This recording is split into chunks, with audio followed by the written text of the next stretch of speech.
This presentation is a channeled conversation that I had with Archangel Michael in August of 2021. This material centers around the particular subject matter of the mark of the beast as written about in the Holy Bible, Book of Revelations. My name is SIDNI, and I am likely to be little different from you. I am someone who seeks truth and desires to live in peace.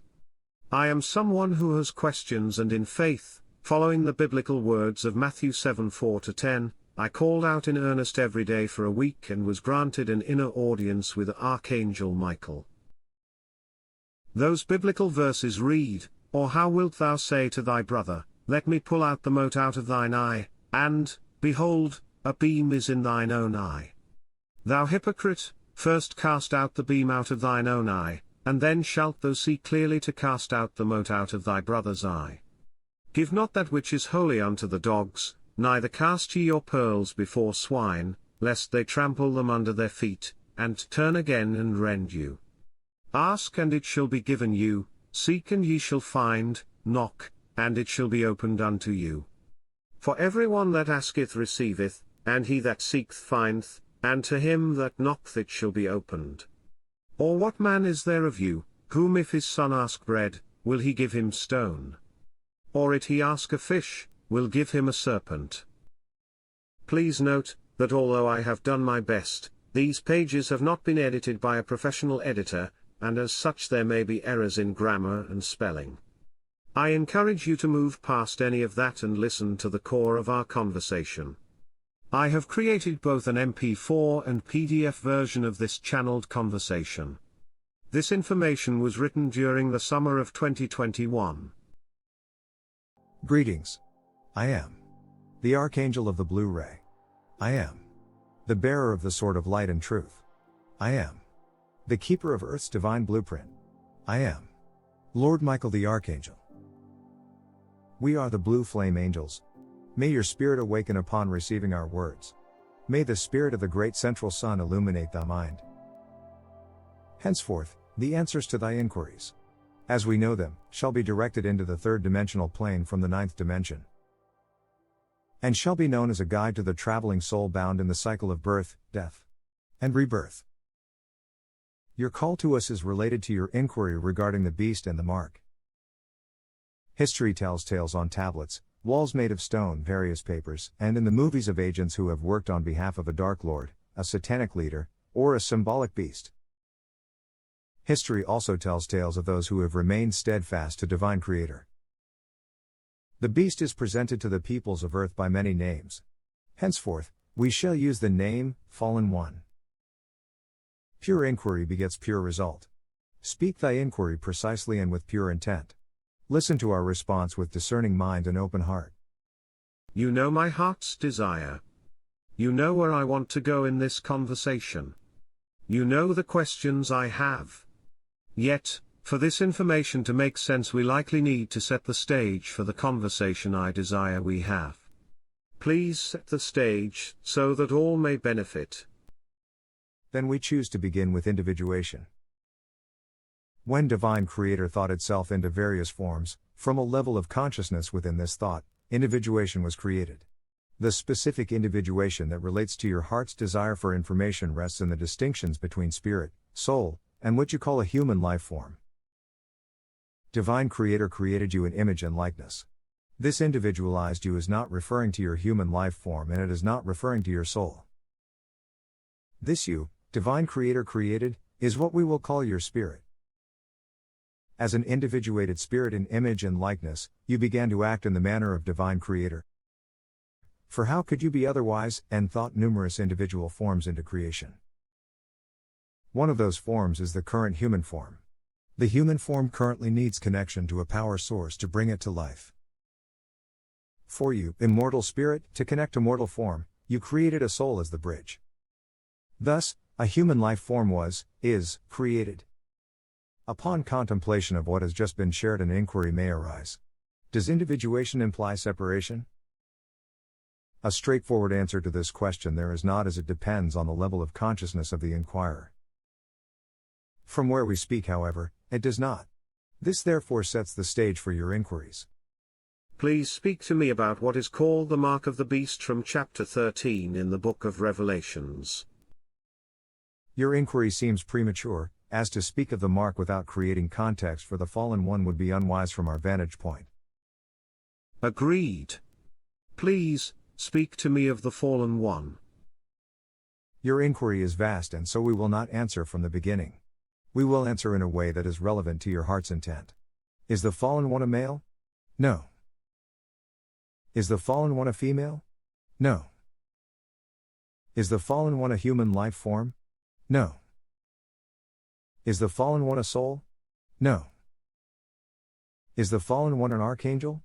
Yes. What does the fallen one desire? Illusion.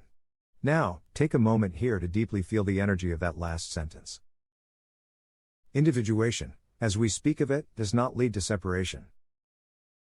Illusion, again, as we speak of it, leads to separation. The illusion that as a human life form, you are separate from divine creator rather than the truth.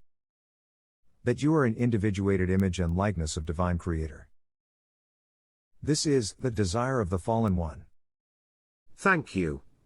With this awareness, is there even such a thing as the mark of the fallen one? There is more to be shared on the fallen one before we get to your inquiry. Breathe now.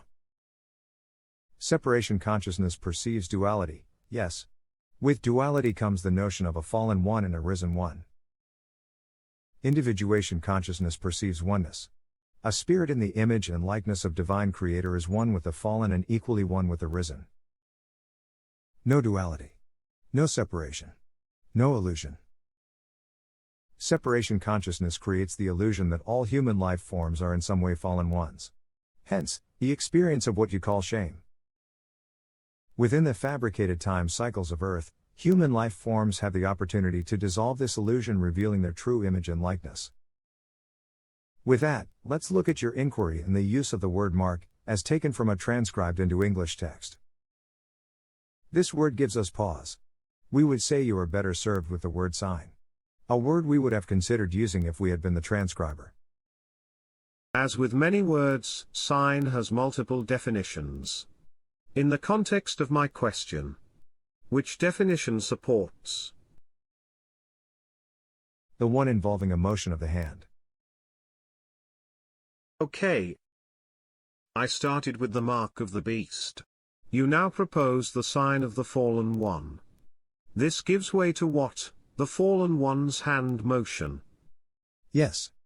Then with this definition, how does one take the sign of the fallen one?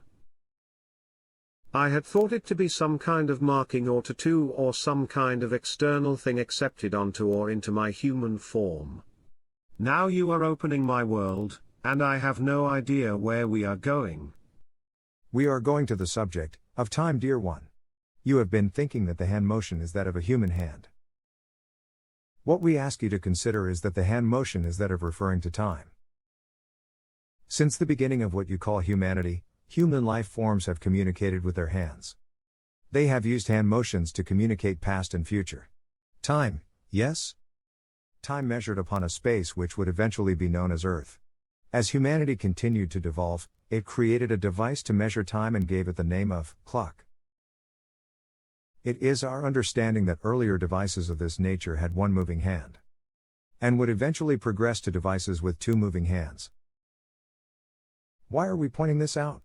The person that witnessed the vision in the Book of Revelations saw one beast and then later saw another.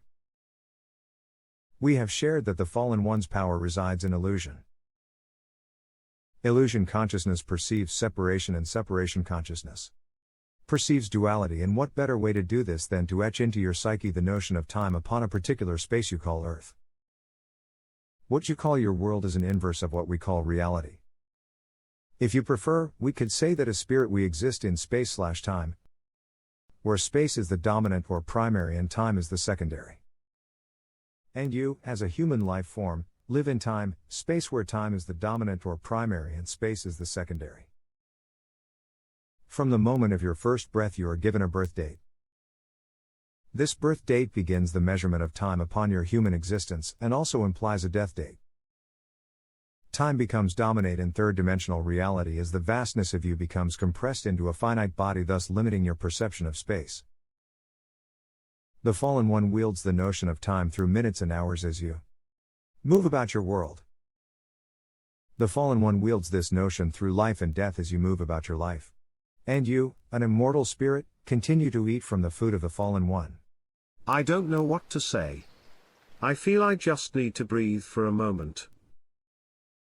Are you saying that I have already taken the sign of the Fallen One on my right hand? Yes. It is so. I see our media floods us with death and the fear of death content. Conversations are filled with that of various diseases. We sell and buy products to slow the aging process and to look and feel younger. There is the sale of pharmaceuticals and holistic products in an effort to restore health again. Is this connected to Revelations and where it speaks of buying and selling? Are we trying to buy life and sell death? Yes. In a manner of speaking. I feel sad. Is there any reason to continue this conversation since I have already accepted the sign of the Fallen One? I asked you to come before me because I was thinking the mark of the beast was being offered to me at this time and I wanted to understand more. Now I am questioning if it is too late for me and if it is too late for the entire human race. No. It is never too late. Still your emotions. Do you not see that even the thought of too late is an expression of time? It is an expression from inside the illusion the Fallen One has created. And yes, there is value in continuing this conversation. In order to stop a ship from sinking, you must first identify the hole and only then can you repair it. In around 800 Earth rotations from one's birth, most children complete the inversion process. Another passage of biblical text is transcribed to read, "Verily I say unto you, except ye be converted, and become as little children, ye shall not enter the kingdom of heaven." The conversion spoken of from our view is that of converting from time/space, to space/time. From the conversion of being ruled by time to the space of being. The conversion is from duality to oneness. The conversion is from separation to individuation. The little child spoken of is the state of being under 800 Earth rotations where the being remains individuated and has yet to accept this sign of the Fallen One. Why are you choosing to say Earth rotations instead of days? It is an attempt to speak in a way that moves us beyond the fabricated illusion of time that has marked this thing called a day and into what is actually going on. The Earth is rotating in reference to the Sun, and there in reality is no such thing as time. You made reference to a sinking ship. Are you implying that humans are a sinking ship? No. We are suggesting that consciousness in alignment with the Fallen One is sinking or falling. Thanks. So why would we do this?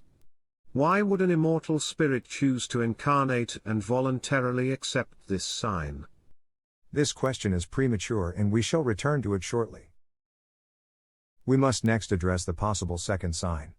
That of the one the transcription says is on the forehead, and again, if we had been the transcriber, we would have chosen another word. That word is brow. It is vital to the awareness of the possible sign on the brow that humanity embrace that they view their world through the inversion of time/space, set in place by the Fallen One, which keeps the illusion intact. The sign connected with the hand, one might say, from a human perspective, is an unconscious or involuntary choice. It is made before the personality is formed. The sign connected with the forehead or brow is typically a choice made after the personality is formed. However, one might need to define the use of the word choice. We can hear thy thoughts, dear one, and yes, we will answer thy unasked question. The answer is yes. If the second sign were offered to a human life form under the age of 800 Earth rotations, that would be a well-played move by the Fallen One to entrench illusion. Equally, should said sign have the ability to pass from mother to child during pregnancy, from mother to child during nursing, or from the seed of the father, this too would be a well-played move by the Fallen One in an effort to have a soul forget itself. Let us shift for now to some of the Hindi teachings. In their transcripts, humans have within and around them numerous energy centers called chakras. Of note to our conversation are the 13 main energy centers. 6 residing below the brow and 6 residing above the brow. The brow center being the connection point in the world of duality. The connection of the higher and the lower, the connection between what you might call heaven and earth. It is in this location where the individualized spirit connects with the human form. This brow center is also known as the seat of the soul. It has been nicknamed the third eye. Looking up we can see why this could be said, because we see the two eyes and then another one, in a spiritual sense. Looking down from above, however, we could argue that this is the first eye, with two eyes below it. As the being awakens from the illusion of the fallen one, and moves its consciousness into the brow, it connects with the one. Upon further practice, this being may learn to maintain its individuated presence within human form. The biblical text states, "The lamp of the body is the eye, if therefore thine eye be single, thy whole body shall be full of light." Now, imagine some kind of sign that could affect this brow center, that could affect this seat of the soul, and thus alter the 13 chakra system of what we will call the divine human. What would happen to this human, soul, spirit? We are going to propose a story and you get to choose if you see truth in it. The biblical text describes a being who gathered around him 12 other beings. 6 symbolizing the lower energy centers and 6 symbolizing the higher energy centers, with himself symbolizing the one light in the brow center, 13 in all. These 13 beings, for a moment in time/space, accepted their role of mirroring to the environment what was happening around them, as well as the potential of what humanity could become. The environment was given the opportunity to grow and ascend to the one light within themselves by looking into this mirror. Each was offered the opportunity to become their individuated risen self. With grand illusion threatened, the fallen one got busy in the world via the mass consciousness, reinforcing the illusion of separation and ultimately coercing one of the 13 beings into taking the sign. Another definition of the word sign is token. And this being accepted silver tokens to betray his friend and teacher, symbolizing the one light. Thus, leading to a fracture within the mirror of the 13. The torment this being felt upon receiving the tokens, the sign, ultimately led him to take his own life. The text says, he had sold his soul to the fallen one's illusion. Digressing for a moment, it may be important to note, although not per your inquiry, that the human holding the vibration of the one light refused to accept the sign of the fallen one and was later sealed in a cave. This being accepted the seal of Creator rather than accepting the sign of the fallen one, thus allowing himself to transform into his risen self. Do you have any questions before we continue? No. Thank you. Please continue. It is the soul that takes, accepts or has imposed upon it the sign associated with the brow. Not the human. This is an important distinction. The fallen one already has the human from childhood locked in the illusion of time. But this is not enough, the fallen one desires the soul also. Why? Each soul has the ability to release the one light upon its human form, thus triggering the ascension frequencies lying dormant within the 13 energy centers. Each soul will either be sealed in the cave of transmutation, thus remembering themselves as an individuated risen one, or remain anesthetized by the fallen one. The sign on the brow is accepted in one of 4 ways. Level 1, Force. This soul recognizes the sign and is forcibly administered the sign against its will. Level 2, Ignorance. This soul does not recognize the sign for what it is and through ignorance willingly agrees to receive the sign for themselves. Additionally, in their ignorance they may attempt to enroll others to receive the sign or even be party to directly or indirectly administering the sign to others. Level 3, Intentional. This soul recognizes the sign and willingly sells itself to the fallen one. Level 4, Agent. This soul acts as a conscious agent of the fallen one, bringing others into the fold or administer the sign to others through conscious agreement and conscious intent. Does this answer your inquiry regarding the mark, the sign, the hand, the brow, the beast, the fallen one? Yes, it does. And you have indicated a possible answer to my question of why we choose to incarnate into the fallen one's inverted world with your comment related to the ascension process. You mention in levels 1 and 3 that the soul recognizes the sign. How does one recognize a sign meant for the brow center? Remember, a sign of the fallen one must always empower the inversion of divine creator, separation and duality. Also, It may be taken as a single act or it may be taken over a series of actions. There are 4 keys that must be discerned. Number 1, the brow sign of the fallen one will always involve the subject of life and death. This is directed toward yours or others' physical bodies and the subject matter of survival. Number 2, it will always involve toxicity. This is directed toward yours or others' emotional body and the subject matter of where one finds peace. Number 3, it will always involve liberty. This is directed toward yours or others' mental body and the subject matter of personal rights and freedoms. Number 4, it will always involve shifting yours or others' focus away from the light. This is directed toward your spiritual body and the subject matter of descending and ascending energy flow. The next question that arises is, once the sign of the brow is taken, can it be undone or reversed for those who see they have erred? The soul is never 100% lost. However, the level in which the sign is taken, accepted or had it forced upon them leads to different return journeys. Would you please share more on the return journeys? The answers you desire here are likely to be unsatisfactory due to each one's unique return journey. It bears saying that at times the fallen one comes for a single person, at other times the fallen one comes for a section of the population, and at other times the fallen one may come for humanity as a whole. A younger soul is afforded more leniency than the older soul in much the same way a child is not held to the standard as an adult. The person who in ignorance took or accepted the sign has a different return journey than for the one who was fully aligned with his or her choice, versus the one who took it because they felt they had no choice. Remember, the sun is always shining regardless of what it looks like while standing on the earth. To what extreme should one go not to take or accept the sign? You are asking if it is better to take one's own life rather than be forced to take the sign, yes? Yes. Taking the sign will have consequences. Taking one's own life will have consequences. The consequences for taking one's own life, even under these circumstances, still apply. Free will must be preserved. Valuing life must be honored for those who remember the light. Is there a third option? Yes. Master a practice that will allow your soul to leave the body upon command. I hear that. I would love that. I don't know if I will achieve that level of enlightenment. Is there another option? Yes. Move to an area where you may express yourself. Be willing to give your mortal life in honor of this space.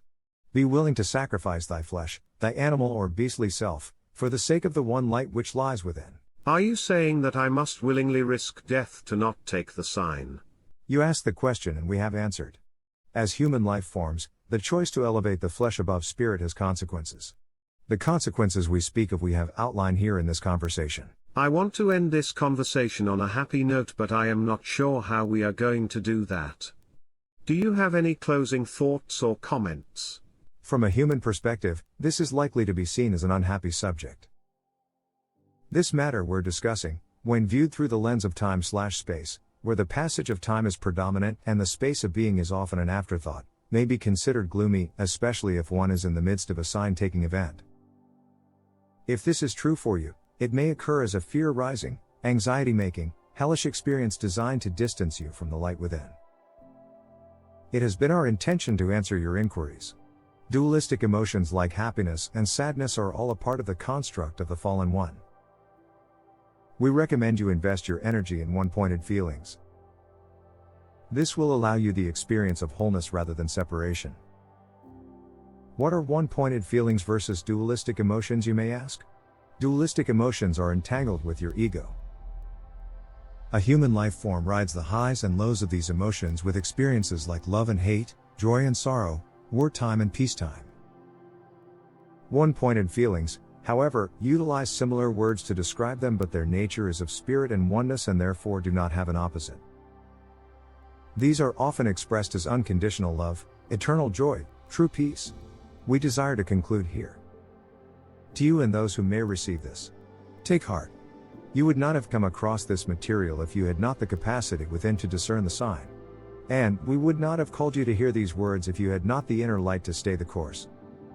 Equally, if thine eye has now opened and you see you have accepted the sign of the brow, or been party to administering it, fear not, the path to liberation is available to you.